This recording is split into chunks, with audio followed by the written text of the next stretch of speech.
Hi, everyone. Good afternoon. I'm really glad that you're here. I can see a small strip of smiling faces across the top of my screen and a great big list of people piling in on the right-hand side with your cameras muted, and that's okay if you want to enjoy some lunch or have a snack. That's great. We're glad you're here, and we're here to talk about digital inclusion. And we're here to talk about digital inclusion in Nova Scotia and the UK and what we have in common and what we can learn from each other. And so we're going to get started now with a couple of introductions. First, I'd like to introduce Dr. Emma Stone. Hi, Emma. Dr. Stone is the Director of Evidence and Engagement at Good Things Foundation, the UK's leading digital inclusion charity. Good Things Foundation is responsible for the National Digital Inclusion Network, the National Data Bank, the National Device Bank, and Learn My Way. Emma's work straddles policy, partnerships, research, and including the minimum digital living standard.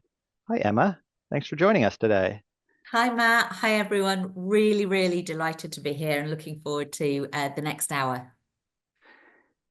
And now I'd like to introduce Jill Balser, who is the Nova Scotia Minister of Cybersecurity and Digital Solutions. Minister Balser was first elected to the Nova Scotia House of Assembly as MLA for Digby Annapolis in 2021 and re-elected by an overwhelming majority, that's my description, last November. And since then, Minister Balser has been appointed to this ministry, Cybersecurity and Digital Solutions. Wonderful to see you, Minister. Thank you for being here. Oh, goodness, Matt, you're so kind as always, but it's an absolute pleasure to be with you and everyone who's on the call today. So thank you for making the time to join us. And I'm Matt Spurway. I'm your host today and the Executive Director of Geo Nova Scotia, a digital inclusion nonprofit agency. And I'm now going to take a moment to do a little to share a little bit about Geo Nova Scotia before we get into our conversation. And I'm borrowing some slides from a recent deck that we just presented. So hopefully this will be a great way to tell you a little bit more about us. So Geo Nova Scotia is a nonprofit organization since 2022 dedicated to digital inclusion. And for us, that means three things. It means you have access to the internet at home and mobile. It means that you have the devices you need to do the things that you need to do. And it means that you have the skills to use them confidently and safely. We've been working for the last number of years developing innovative programs and partnerships to assist in digital inclusion, GeoConnects being our biggest, where we provide computers and home internet access to people who can't otherwise afford it. After that, we launched Digital Champions, which is actually based on work in the UK as a way of supporting people and organizations who support others with their digital skills. And then last year, we were excited to launch Geo Mobile, which allows us to distribute smartphones and phone plans to people who couldn't otherwise afford it. Geo Nova Scotia does this, though, not on our own. Who are we? We're just conveners. We really just bring different sectors and people together to get this work done. And it's called collective impact, or as we like to call it, stone soup. And it's based on this idea that for complex social issues like digital inclusion, they're not going to be successfully managed or accomplished by any one person or business or organization or department or even sector. It requires, in this case, the government and businesses and community organizations and residents themselves working together to achieve our goals. Who do we work with? Well, we're very invested in working with the government in many different facets, and we're thrilled with the way that they are showing up. We work with supplier partners. So these companies, most of them are Nova Scotia companies, deliver exceptional value and support to our work. You can see the graphic on the bottom, over $1.1 million in discounts and in-kind services. And all this work sits on this incredible network of over 125 service agencies that we call referral partners around the province who help us identify individuals and households who need the support and help make it happen. Over the first 3 years of our existence, we have served 6,000 households across the province, and you can see some of the stats of the diversity of folks we're able to reach. And we really try to focus this work on the priority populations, folks who need a special attention or support. And as you can see there, whether it's families with children, income assistance recipients, single-parent households, and so on, through that network of partners and the diversity of the folks that they serve, we're really pleased in our ability to reach folks who need help. Over the last 3 years, we've distributed more than 5,500 devices and provided over 40,000 months of connectivity to households in need. Thousands of Chromebooks. We've added laptops, iPads. I mentioned smartphones, and there's an image of one of our programs. And the result of that is life-changing. We hear over and over from our participants how it improves their mental health and well-being, helps them be more self-sufficient, helps them find a job and keep a job, find and keep housing, and escaping dangerous situations and crises. So digital inclusion, as we're learning firsthand, is critical. And what else are we proud of? Just really quickly to share in advance, we're looking forward to October 8th, which is our second GEO Forum and Digital Inclusion Awards. Point number 2, we're doing some of this today, learning from our friends in the Scotland and UK about how we can work together. And this is breaking news to many of you, but we're in the midst of launching a social enterprise that we call GEO for Nonprofits, where we're going to use our big buying power and distribution network and partnerships to provide devices and connectivity and IT services to our nonprofit friends at below market rates to help them do a better job at lower costs. And that's a little bit about GEO Nova Scotia. Let's get to the people in the room today and learn more about them and digital inclusion in their worlds. We're going to start off with Emma Stone. Dr. Stone, please take a few minutes to describe the trajectory of digital transformation and digital inclusion in the UK up to this point, and how the Good Things Foundation fits into that picture. Brilliant. Matt, I'm going to do that as long as you call me Emma from now on rather than Okay, Dr. Stone. Will do. So I've just got 4 slides here to share, but one of the things that just really strikes me about, Matt, what you've just shared now is just how many massive similarities there are between the approaches that you're taking and the approaches that Good Things has been taking. And I think that will come to the fore a little bit in the next few slides I've got. So just as a bit of context setting, UK, every year for about the last, 10 or so years, we've delivered this a version of this visual, which is a way of us bringing together some of the stats and the facts around digital exclusion and digital inclusion in the UK. And these are statistics that we draw from a number of different sources, partly because there is no single source of truth on digital exclusion and inclusion.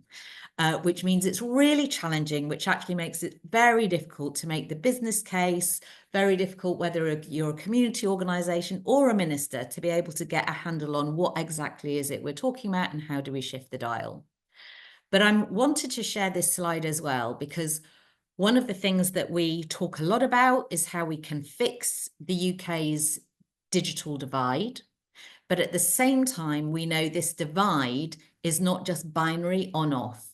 This is about, the experience of digital exclusion. It can be about, as you say, data and or devices and or skills and or a combination of all of these. And quite often, just as you were saying, the audiences and the people who are being supported, these are issues around poverty, they're around disadvantage, discrimination, minoritized communities for whom digital then is just an additional barrier, contributing to and compounding some of those wider inequalities. But really importantly, we've got the green bank there as well. We really want to not only focus on talking about the challenges and the difficulties. This is about saying, how do we enable everyone to benefit?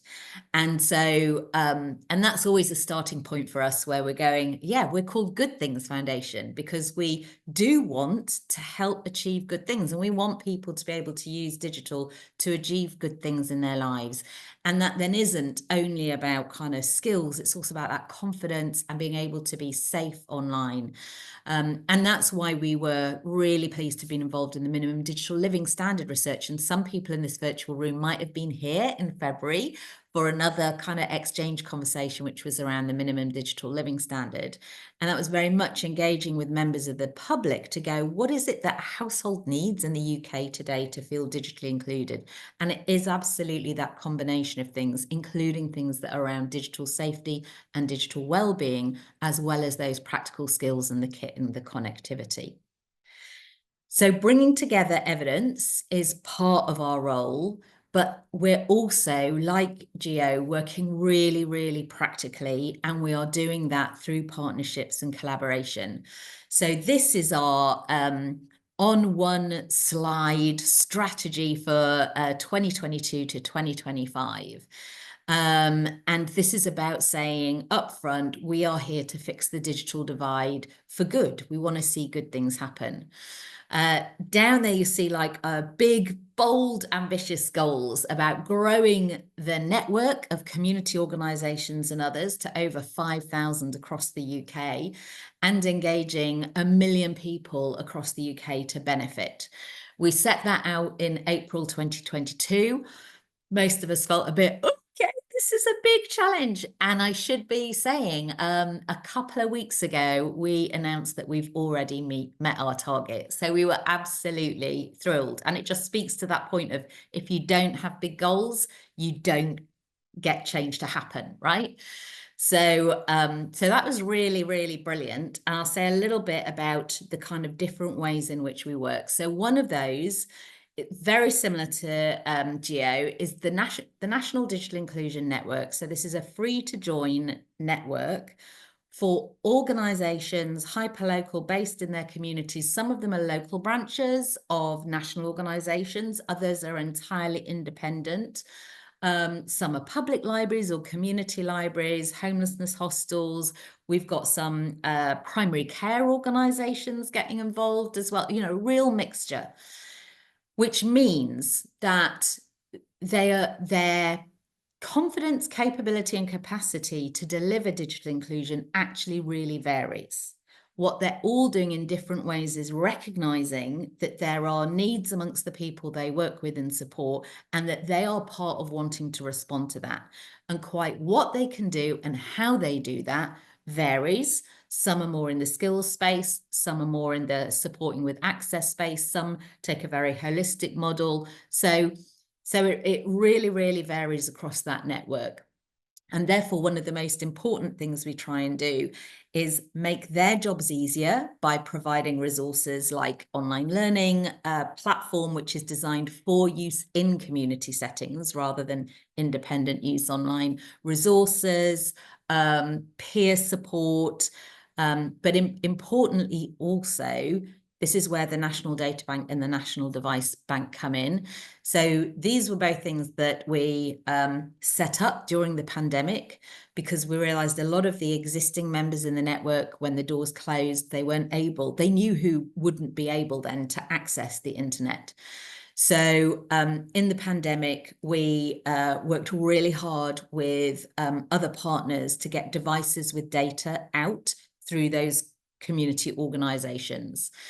And then coming out of the pandemic, we thought, actually, we're now living in a different world. We can't now be expecting people to have to physically go into a library in order to access a computer, in order to access data connectivity and Wi-Fi. This is now about personal and home access. So the National Data Bank is a brilliant initiative which enables us to gift free mobile data in the forms of SIMs and vouchers that's been donated by 3 of our largest telecoms companies. And they trust us, and we do due diligence on the members in the network to apply, and we can then trust them to distribute out to people who need that without a lot of form filling, a lot of bureaucracy. And I mention that because I think that's been one of the advantages of a commercial provider with charity partner relationship, is that actually we can take a really trust-based approach to getting that data out to people in a way that probably would be more challenging if I were a Department for Social Security, for example. Similarly, with the National Device Bank, distributing devices out. And what we're trying to do is we've now switched to a model to go, how do we make that sustainable by getting public sector organizations and private sector organizations to donate their retired devices so that those can be refurbished, repurposed, so that reuse first principle, and then distributed out to organizations with a 1-year warranty. So it's really important that people aren't getting suboptimal or substandard devices. But that means that together you compare that with data from the data bank, you compare that with the skills support that comes through the network. So it starts to become a holistic model that those organizations in the network can draw on.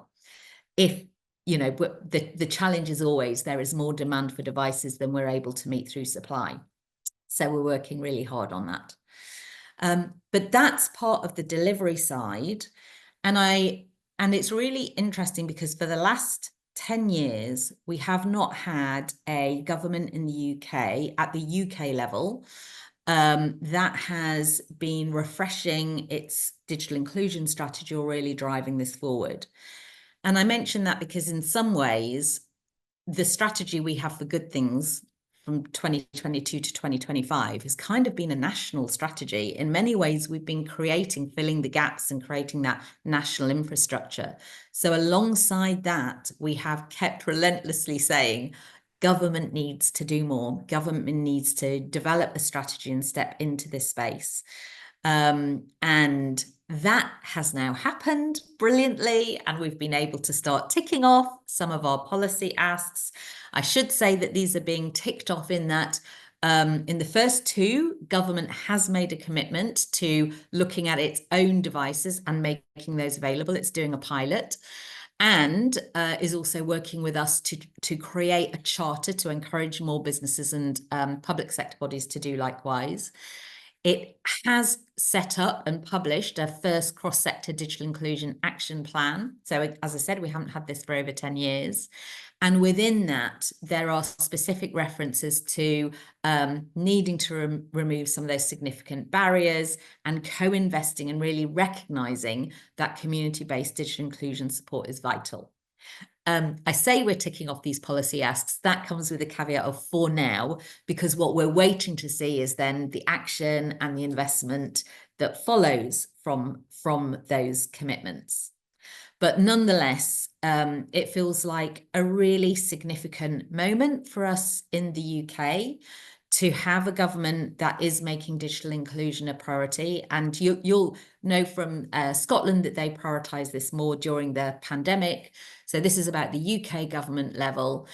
And importantly within this, the UK government is also really acknowledging that you need every level of government to be acting on this, as well as industry partners, as well as the voluntary or third sector community organisations. So I'll leave it there, but hopefully that just gives a bit of a flavour of the context within which we're working now. Awesome. Thank you very much. Jill, I'm going to kick it over to you. You can start by telling us whatever you'd like about the context in Nova Scotia, but if you have anything that you want to respond to or engage in what Emma just said, go right ahead. Oh, goodness. Well, I just thank you again there, Matt and Emma. That was just an incredible overview because as you were talking, I too was making those connections to Geo and what is happening in the Nova Scotia context. And I love visuals because sometimes it's a little hard to sort of wrap our minds around what is the work specifically, what is the information that we're collecting. And so to be able to just see those beautiful graphics and say, here is how government is showing up, and then here is how we're moving the needle in this digital inclusion space. But I also just want to say, like, I love the comment about big goals, because I actually think that that's where we're at as with the province of Nova Scotia, is we really do have an incredible opportunity ahead of us. And we have to seize the moment because this is the direction that we're going. And so to be able to see the overview of good things and the good things that you're doing I just really appreciate it because I think there's some really important takeaways as a province that we can continue to lift all Nova Scotians up when we're moving through this digital transformation of where we want to go with services. So Matt, this is great. And I know that you've been engaged in these conversations for so long, and I've shared it before at the conference last October, that it was just so exciting for me as a colleague and as a friend to just see the evolution of GEO. And so now to be a government partner, that is really the role that I want to be able to play as a minister with my ministerial colleagues, and of course, as a member of cabinet with Premier Houston's government, and to really recognize the opportunity again that Nova Scotia has before us. So I guess, Matt, I should say, because now being the new Minister of Digital Solutions, of Cybersecurity and Digital Solutions, we're a new department. So the recognition of the fact that we now have a standalone department allows us to really explore this space in a really big way. So May of 2023, I was minister over in labor skills and immigration at the time, and really trying to recognize community collaboration and partnerships. So with labor skills and immigration mandate of really being people focused, now moving over to cybersecurity and digital solutions, I can carry all of that with me. And my background, for folks who may not know, of working in the nonprofit space, as Matt shared, that collective impact strategy is really what I bring to the table as a minister. So how are we going to solve complex problems together? And how do we want to bring forward information and results for all Nova Scotians to continue to move our province forward in a really meaningful way? So I think that recognition of a new department, again, provides some really exciting opportunities, but I have to be honest, like I was a little nervous coming into the call because it's such a new space for me. But I think what excites me is the opportunity to collaborate with partners like Good Things and of course like GEO, and there's so many other important stakeholders and community partners that we need to engage in. So recognizing the good work that's already happening, being a government that listens and helps elevate and leverage whatever the sectors need. So it's working with the private sector, the nonprofit sector, and community sector, as you mentioned, Emma. It's going to take all of us together. And I think that's what's really important, is that sometimes it feels as though government has to lead the change or lead solutions, when really it's that collaboration. And so if a partner like GEO says, hey, Jill, this is what we need, well, we're going to be a department that absolutely listens. So I think those are the few remarks there, Matt, that I just wanted to start off by. And I think what I'm really excited by is again, the position and the place where our province is right now. Definitely. It's been really exciting. COVID was obviously a crisis, and like all crises, it did present an opportunity. And just I couldn't be more proud of how Nova Scotia, across sectors, right? Coming from the nonprofit sector, oftentimes we'd feel we've identified a need, or we come up with a plan, but well, we don't have the resources to do it, or we don't have some expertise, and then you go try to get somebody to maybe join with you, and it might run out of steam before it gets anywhere, right? Or government says, okay, we see a problem, we're going to come up with their own solution, and then they show up and it's like, ta-da, it costs lots of money, I hope it works, and then maybe it does and maybe it doesn't, right? And the business sector is often either ignored or sometimes even vilified in the sense of, well, they're there for money, and versus actually helping people. But in our experience, when they're invited, like Eastlink and Data Guide and Seaside, when they're invited as partners to say, listen, you have a piece of the puzzle here that is necessary to make this work, join us and bring what you can, contribute what you can, and don't do the things you're not good at. They get excited. Of course, the community sector shows up, and I hope this isn't unique to Nova Scotia, but I do think that we do have a government that has been eager to show up as well and see the benefit of working across sectors. And that's, I hope, what we can explore a bit more today. It definitely, Emma, a thing that I noticed when you were talking about all those thousands of community partners, like we have our referral partners, very similar experience. They serve so many different kinds of people. They have so much difference in their own kind of maybe capacity or where their specialty lies, right? But they all have this in common. Every single organization, every single government department, every single business that serves people needs them these days to have some digital access in order to do that well. And so it almost doesn't matter your size or scale or particular issue or where you're located.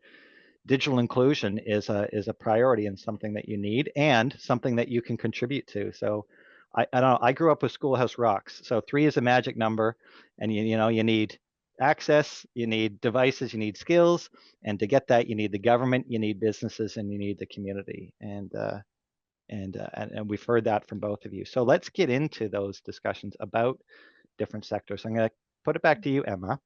Yeah. What is your experience? You shared a little bit, but what's your experience and perspective on engaging those different sectors? What's working in the UK from your perspective? What's challenging? Yeah. It's so a couple of different reflections. As I said, at a kind of central government, UK government level, we haven't until relatively recently had that support and had the kind of the policy drive and the commitment. And so really, if we look across what's been happening, it has been happening at regional government, devolved government level in some places, very uneven across the UK. And everyone would kind of reflect this back. This isn't just me. This is kind of, we really recognise and celebrate the leadership in some regions and some local areas, but it is not widespread across the country. And I think that reflects capacity prioritization, but also what happens then if you don't also have that that drive from the top as well as from the bottom. I think before I joined Good Things Foundation, I had nothing to do with the world of tech and digital skills. So my background was around it was always at the intersection in terms of social policy and research and evidence and nonprofits. But it was about poverty, aging, inequality, housing. Somehow I look back and go, how on earth did I manage to do that job and not be talking about digital? So, and then 6 years ago, I joined Good Things and then realized what we're talking about now is just so important, is absolutely turbocharging inequalities. And then the pandemic happened, and then that kind of awareness grew. And I think the thing that was really interesting to me was businesses were kind of much better funding partners than charitable trusts and foundations and government in many ways. And partly that was kind of because they did have vested interests, but government, I almost feel like I've been wanting to go, everyone else needs to get, you have vested interests as well. If you're wanting to achieve your goals around social, cultural, economic participation, if you're wanting to achieve your goals around digital transformation of public services, of healthcare, of improving kind of blended learning within the classroom, within the college, in the community, you have a vested interest in being able to support people to have the devices and the data and the skills and confidence they need. So I mentioned that because it was something that I had to wrap my own head around, because previously I'd worked in an organisation that gave out grant funding, and we gave out grants to academics and to non-profits. And so all of a sudden I was working with and on the other end and receiving corporate funding and thinking, oh, you vested interests. And actually I thought, do you know what? That's the key. We just all have to be honest and recognize that and find that shared goal. So our strategy is enabled by the fact that there are three pure kind of corporates. So Accenture, Vodafone, and Virgin Media O2. So they're big corporates in the UK and some global. And then also Nominet, which is like the company behind the .co.uk. So they've got a slightly different social impact mission. But nonetheless, they have all said they will provide funding to enable us to deliver that strategy for 3 years. And what that meant was that's a really different relationship to us having to do very different programs, which are, okay, it's this group of people over here or that group of people over there. It's actually been a really productive and constructive way to work together. It makes it feel much more of a shared strategy. So I just thought that would be an interesting reflection, because I kind of feel I've gone a bit, you know, we've gone on an organizational journey. I've gone on a personal journey, and I feel in a bit of a different place around that kind of business partnership. At the same time as always remembering that on a personal level, so this is me personally speaking, I live with that reality that the reason I do the job I do is because I see the inequalities that arise when people aren't able to access the online world and have the support they need. And at the same time, that also means harms, it means risk, and it means profits for some very big multinational corporations. So none of this is straightforward, and we have to be honest about this. But as I say, I just keep holding on to the fact that for me, this is a social justice issue. And if there are businesses, as well as governments, as well as voluntary and community sector organizations wanting to come together to enable everyone to be part of this journey, then let's do that. 100%. Thank you for that, Emma. You know, when you talk about the impacts that it has on people and on families to have digital inclusion or not, it is transformational. And we've heard of many cases already here in Nova Scotia about how the support we've been able to provide, thanks to our partner network and our government, saves lives. It saved their lives. It saved their lives as they escaped from violence. It saved their lives by preventing suicide. We even had one case of a young man whose life was saved in a search and rescue operation. The only reason they found him in the woods in the middle of the night in winter was they were able to ping his phone that they had gotten from one of our programs a couple of months prior. It's really, really important. Jill, Minister Balser, what would you like to share? Oh gosh, there was so much that's Emma, so much that you said there that just really resonates. Because in when we're thinking of transformation, and now for the fact that through government services, as you mentioned, and so for folks who may not know, I'm also the minister responsible for Service Nova Scotia. And so now coming into this space, I really appreciate, because again, I shared my background really wasn't in the tech space at all, but it was in community development and community transformation, and how you bring folks together to really solve those complex problems. So even though we're not necessarily an expert in that tech field, you know, I have an incredible department. And again, striking up a brand new department that is dedicated to looking at services across government. But we are sort of the department that's looked at, okay, well, if it's digital solutions over there, then that's the department that's going to be steering it. But that's not necessarily the case. It's every single department has to now be thinking about, if we are moving into this digital transformation, with making sure that Nova Scotians have services that meet their needs in a way that's not leaving anyone behind, then we really have to take that holistic approach and making sure that we're working with community partners who do have the trust embedded in communities. Because I think, Emma, you had mentioned that word trust is so important, and sometimes government doesn't have it right away. And so we have to show up as a partner and earn the trust and the respect of community to make sure that we can also be a part of that solution. And so that's where folks like Geo and others really do lead that way. And so if it's, again, and that's where we said it, the partnerships are so incredibly important. But the one thing that I think is important for Service Nova Scotia to continue to think about is that human-centered approach. So when we're thinking about technology solutions, and we're thinking about getting, of course, devices into the hands of folks here, and I'm speaking specifically for Nova Scotians, but this really does go across Canada and into other nations as well, when we're making sure that we have that right intention in what we're trying to deliver to make sure that it just makes sense. And so some examples, of course, here in the province that I'm thinking about, it's one program that we do have is a heating rebate assistance for folks in need. And so for folks to be able to apply, well, prior, it might have been mailing in that application form. It could have gone to maybe even your MLA office, which I have experienced, and you fax it off, because in some cases, government is still using fax machines. But then to move to an online form, it was important for people to understand, okay, this is a new way to collect that information. But making sure, again, if folks don't have that ability, that they have other mechanism and other ways that they can make sure that they can get that resource that's available to them.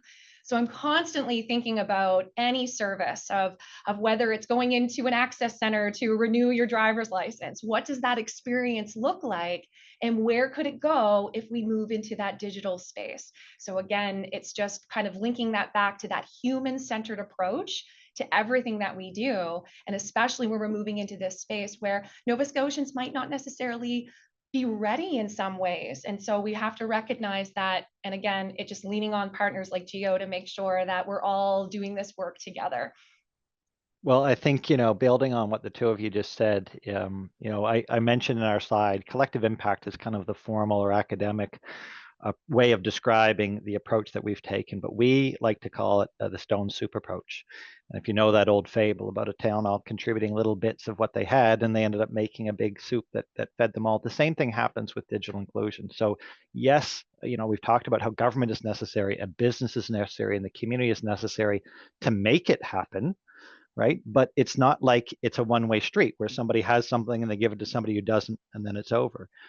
All those sectors are contributing, and then they're all lining up and they're eating that same soup. They're all benefiting. They're all being nourished by that same collective work, right? So the businesses, these are customers, these are employees, right? This is taking maybe some of those delinquent accounts and taking them off the trouble list, right?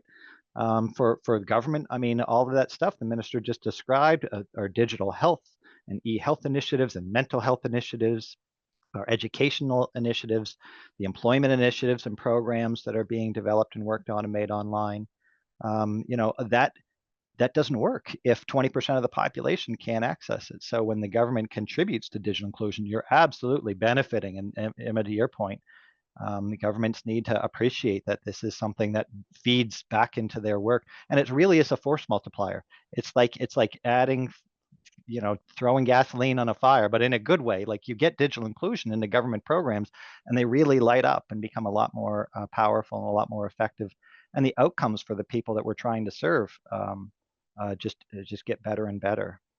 I want to take a moment, actually, and pause the conversation really quickly to say two things. Number one, we're actually at the capacity of our Zoom room. We did not anticipate needing more. Than we had about 50 people last time, and now we've bumped up against the 100-person capacity. And to all of you out in the world who are not getting into this call, apologize, and we'll pay some extra money and add our capacity for next time. But we are recording this. The other thing I want to let people know is that here in Nova Scotia, anyway, at 1:55 in about 15 minutes, we're going to be getting an emergency alert test on a lot of our devices. So be prepared for that. That'll also be our 5-minute warning before the end of the call. So we'll take advantage of that. I guess let me also say this before we kick it back over to Emma for some comments. If you have any questions about what you hear, in a few minutes, we're going to go to the audience, listening audience. So please use the chat feature, pop a question in, and we'll make some time for that in just a few minutes. Emma. Yeah, so one of the things that I think we're finding that is really difficult, is this balance between how you keep making sure that you have different channels available for people. So, Minister, to your point, you don't want to shut things off. But at the same time, within the UK, funding for central government, but also local government, voluntary sector, it's a bigger and bigger challenge for organizations as well as for individuals and households. And so you've got a kind of a drive to want to be able to deliver more efficient public services, for example, and online is seen as a route to that. But at the same time, still needing to keep channels open. And it feels to me as though you do need that both and, both of these kind of tracks approach. You need to keep other channels available. But if we aren't also supporting people to be able to use those and be confident and safe in using those, then we're not going to be reaping those, what could be savings to, say, the public purse, as well as benefits for individuals in terms of time and convenience. So quite often that feels like a real tension, because you understandably have people who are frustrated, and also people who get frustrated by poor user experience as well. You know, I don't know if, I'm sure everyone will have had that experience where you use a website, and if you're like digitally engaged and quite savvy, you're going, this app is rubbish, or this website is lousy, and this should be better designed. But if you don't have the skills and the confidence, then you can be left feeling this is my fault, you know, and you feel disempowered, and you lose agency, and you lose confidence, and you have those setbacks. So I think it's a really challenging time, I think, for service designers to be thinking about how you meet the needs of 100% of people, both the people who want that kind of, you know, the intuitive, the rapid, and people who need some more support. And I want to be a real firm believer in the fact that you can design for everyone, but at the same time, I know that that's not always easy to do. So I suppose I just wanted to reflect back that I think, Minister, in your role, it's fantastic actually that you come with that non-tech and non-profit background, and that sense of community development and inclusion, because if you didn't, and you were driving this purely from a cybersecurity and digital transformation, you absolutely might be missing out on some of those most vital elements that will help Nova Scotia get to where it needs to be and bring everyone along with you.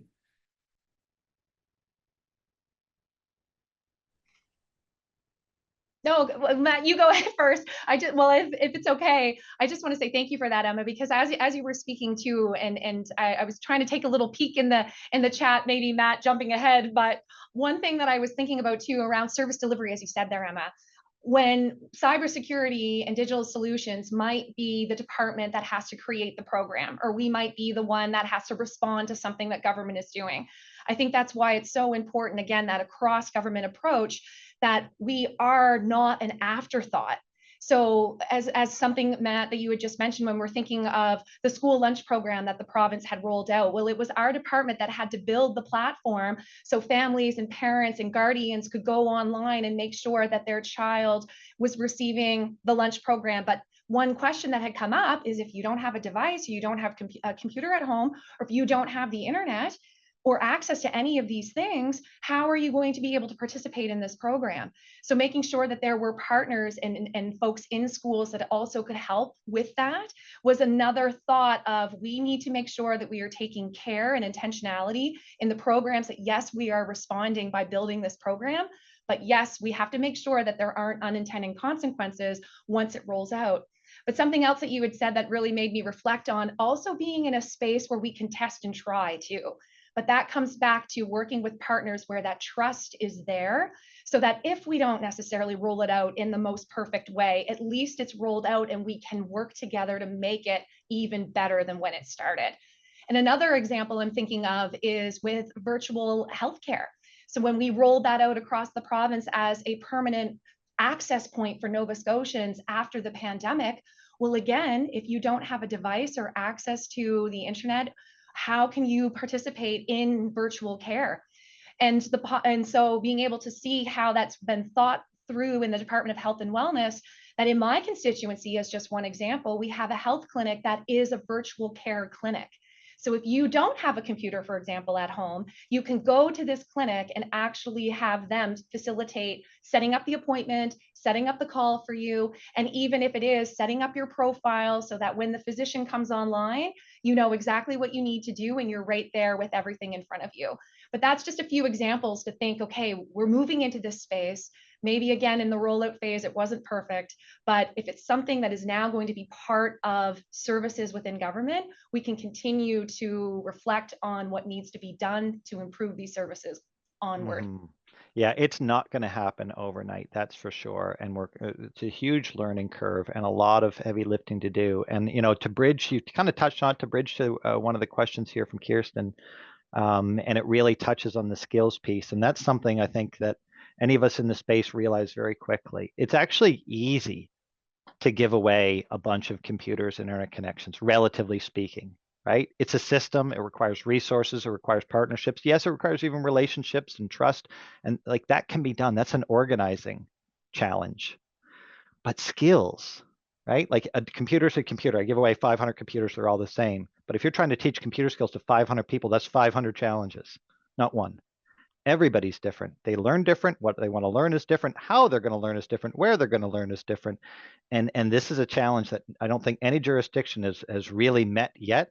But I'm glad that we're in a place that's walking up to it and saying, yeah, it's big and scary, but we have to figure it out, because how are people going to be able to use all these wonderful programs that are being created, use the devices that are distributed to them? Because if they don't have, Emma, to your point, it's confidence and skills and safety, right? Those are critical. And if that's not there, then we're really doing a disservice by spending all our money on gear and hardware and then wishing people the best of luck. So let's hear from Kirsten herself. It struck me, Emma, that when you said you can't expect someone to go to the library to access a computer, we often do this in virtual healthcare in Nova Scotia. Coming from a public healthcare lens, Minister Balser, how can we work in Nova Scotia to have citizens not only access the internet and devices, but get the training on these devices? It's a critical missing step in virtual healthcare. Someone else below said similar injustice. We need to protect their privacy, right? But we need to also find a way to engage with folks and give them the skills that they need. What are your thoughts on that, Minister? And maybe, Emma, you've got some too. Absolutely. And I think that that's where that has to be built into government's response when we're thinking of if we're building a new platform or responding to something that the province needs to do, as an example, is really focusing in on training and opportunities for those who are also not only going to be delivering these services, but those who are also going to be receiving them. So I think in terms of how does that become, again, a part of the planning? It becomes not an afterthought, but it's something that's on the top of minds of folks in every department. And again, not just within our department, of the department that's often then maybe building that service or implementing what that might look like. So I think it's really an opportunity for the province to really think about this in that holistic way. And I would look to other jurisdictions there, Emma, and I'm sure you probably have some advice for us too, as we're thinking of considering new services or programs that currently exist, how we then are going to move them to a digital space. And again, when I had referenced some of those services within Service Nova Scotia as an example, it could even be how you're getting, if it's a birth certificate, or you're going to, again, your access center, if it's around your license or permits that need to be renewed. Some of these things are being discussed around how do we make that an inclusive online service. But again, recognizing if it's building the technology, it's having folks that need to have the training, and then it's the implementation of it, all needs to come together. But it's a real opportunity. It's a really important point that I really appreciate it's being brought up around training specifically, because Matt, I think that's, again, we need to be thinking about it. We need to lean on partners who can help us inform what that should look like, and then leaning on those who have the trust and the respect of clients who are going to be utilizing those services. I think it is a really, it's a really good question and a really tricky area, because I think on the one hand, you're right, you do want to have different service touch points. That principle about where people are, where people feel comfortable, and when they're in contact. And some of those can be service touch points, exactly as you were describing there, Minister. Sometimes, though, what you then see is if funding gets attached to training that is limited to, for example, learning how to use a specific new application or a specific service. So, for example, the National Health Service within the UK, when the NHS app has come out, they've got a target to try and increase the number of people who are registering and using the NHS app. It can absolutely be a huge time saver and really helpful for people, especially in terms of facilitating repeat prescriptions. There's loads and loads of benefits about the NHS app. But what, in an ideal world, you would have is support to community organizations and to other kind of frontline practitioners so they can provide that support, but they're not looking at it as only the outcome is the NHS app registration. It's the outcome is someone's had a bit of guidance and support to enable them to engage with digital around their health, around their wellness, and around other areas of their lives as well. And so I think that is like the ideal, is to be able to knit together the sort of resourced infrastructure that does mean that you've got different government departments, different public services contributing to that, but they're seeing it as the outcome is people are feeling more generally confident and generally connected, rather than it's a tick on my particular application or service. Now, it's easier said than done, and it's something that we absolutely haven't cracked at all. So that's why I'm sharing it as an example of, you know, and it's an example as well of sometimes where there are bureaucracies, there are silos, and some of those are funding silos. And then, you know, you will have organizations wanting to do their best, but in order to be able to justify use of funding, it needs to be attached to a much narrower outcome. So I'm not saying we've cracked it, but I'm just sharing that as a kind of, you know, that's the opportunity. If you were to pilot an approach, how could you pilot an approach which has that more integrated, holistic, it isn't just you're ticking a box for health or education or employment. I love that. Thank you, Emma. That's so important. Siloed funding is one of the greatest challenges to addressing a problem that is not a siloed problem, right? Because government organized themselves by headings, and then money falls under that heading, and then I don't want to spend my money on someone else's heading, but whose problem is digital inclusion, right? If you're in the health sector, it's your problem. The students, it's their problem. Justice, it's their problem. And if we're going to support digital inclusion, especially skills, to say you can only come to me to only learn this one app, and then you have to go to someone else to learn another app, like that's bonkers, right? And here's the other thing that we're learning, certainly, and someone mentioned seniors on here. It's not just seniors, people with less confidence or less experience in a digital world, to learn how to be on a digital world by first learning about how to complete government forms and applications online. It's not really the best, most welcoming, most exciting place to learn. It's, you know, it's so, you know, when digital skills is being supported, that's what's being supported, and everything else flows from that. Then we can find ways to bring people in a comfort zone, have them, you know, take advantage of the things that they're interested in, of the things that they like. The internet has something for everybody, right? If you can signpost people to stuff that they're passionate about or excited about, I'd much rather learn how to use a computer if we're learning about things that I care about. So finding a way to bridge, you know, the funding silos, and to recognize that individualized outcomes and atomizing individual outcomes in this kind of complex world where people are crossing all these boundaries is a recipe for disaster or just failure to success. I also just got a shout out to the minister's has a team, a service design team, and they've reached out to us, and we've been having some great conversations lately.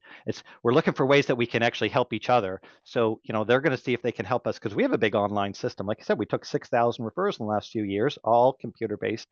You know, we're not a service design team. Surely there are ways that are easier, better, more friendly, or right. And so they're going to give us a little bit of help, and we're going to help them do just what the minister was saying. Help them. Oh, there's our 5-minute warning, everyone. They're going to help us. We're going to help them connect with agencies in the community and folks to help them test the work that they're doing, right? Because they never develop an app and roll it out. They develop it and they test it, they get feedback and they try it. And so that's very cool.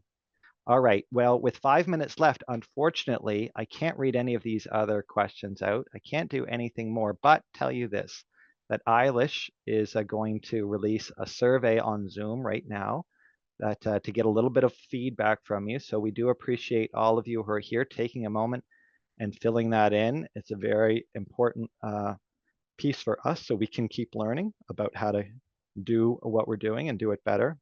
And if anyone puts in there, you need to make room for more people, I appreciate it. But we'll, I think we learned that lesson already. And in case you're wondering, no, you cannot buy a bigger license for a Zoom call while you're in the middle of a Zoom call.